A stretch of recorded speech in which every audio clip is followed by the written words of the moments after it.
Whom the Gods Fear, by Wdowski. Chapter 5.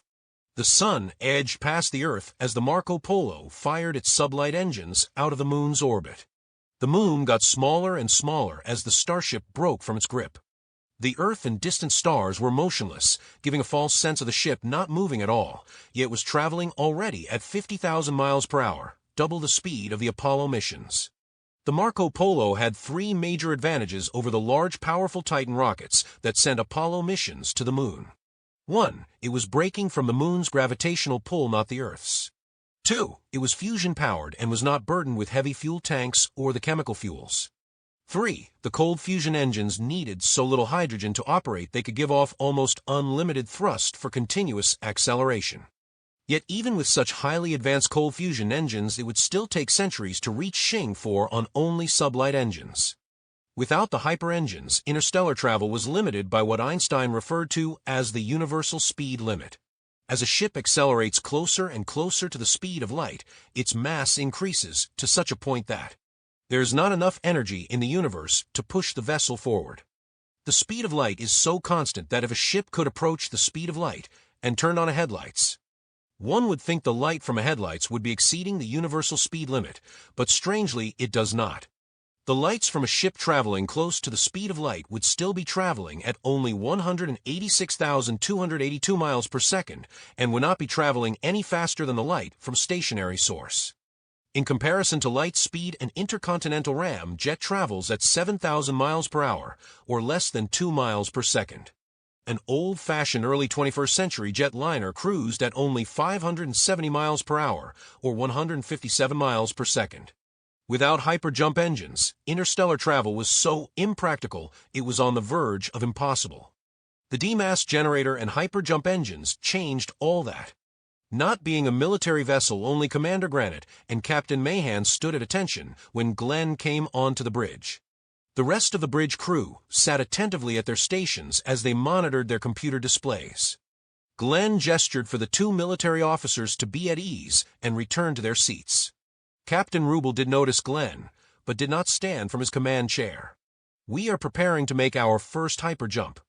I recommend you strap yourself into a chair. As we de-mass the ship, I wouldn't want you floating up and hitting your head on the ceiling." Rubel chuckled over the thought as he pointed to a chair behind him bolted to the bridge deck. Sitting down, Glenn pulled the straps over his shoulders and buckled in like the rest of the bridge crew. The captain turned on the ship's intercom at all stations and announced that all passengers and crew should strap in for the jump. In order for the hyperjump engines to work, the D-mass generator first needed to tap into the force of gravity on the subatomic level. By shutting off or blocking the force of gravity in all atomic structures, the hyper-engines could then jump the ship forward through hyperspace.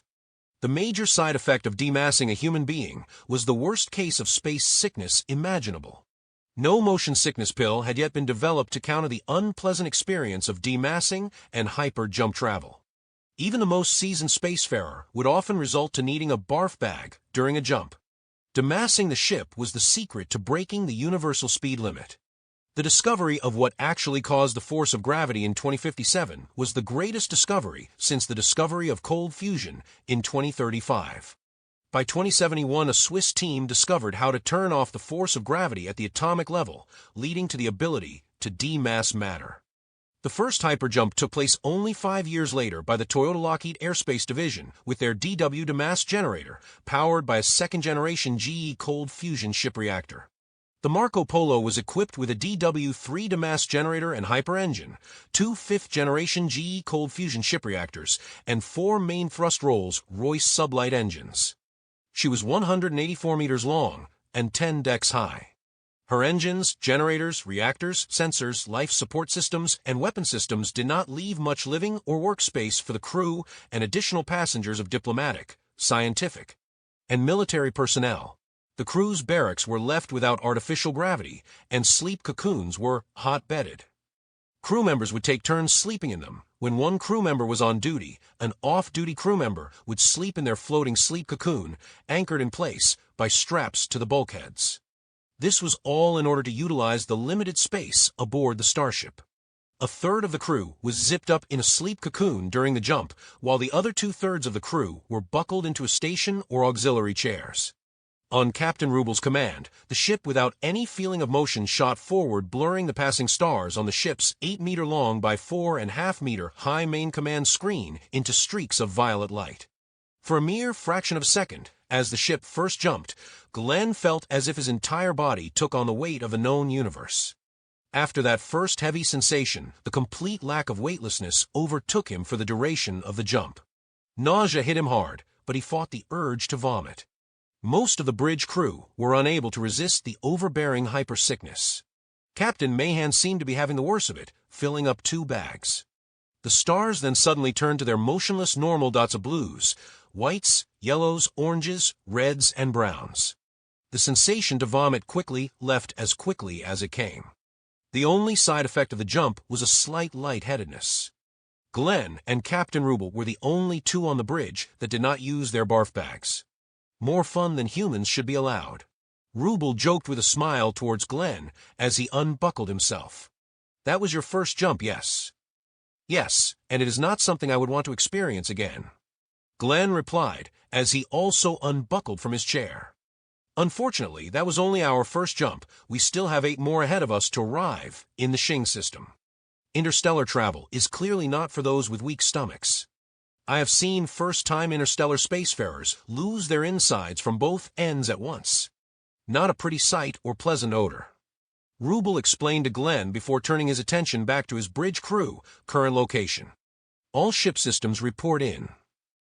Our position is 5.5 light-years from Earth, just over 1.2 light-years past Alpha Centauri," the ship's navigator reported. Within only 90 seconds, the Marco Polo had traveled beyond its closest neighbor, the binary star system Alpha Centauri. The other bridge officers reported in that all stations were all green. The Polo's successfully completed her first hyperjump without mishap. The mass generator is cooling down. We should be ready for our next jump in 24.25 hours. The D-mass generator's chief engineer reported over the ship's intercom. "Switch to sublight engines. Maintain present course heading." Captain Rubel ordered his bridge officers. "At least our last jump will only be 30 seconds in duration," he tried to assure Glenn. "I am surprised how well you handled your first jump, Mr. Yeager, strong stomach." Rubel stood from his captain's chair and stretched out his large body. "Sorry to admit, I did not fare as well during my first jump."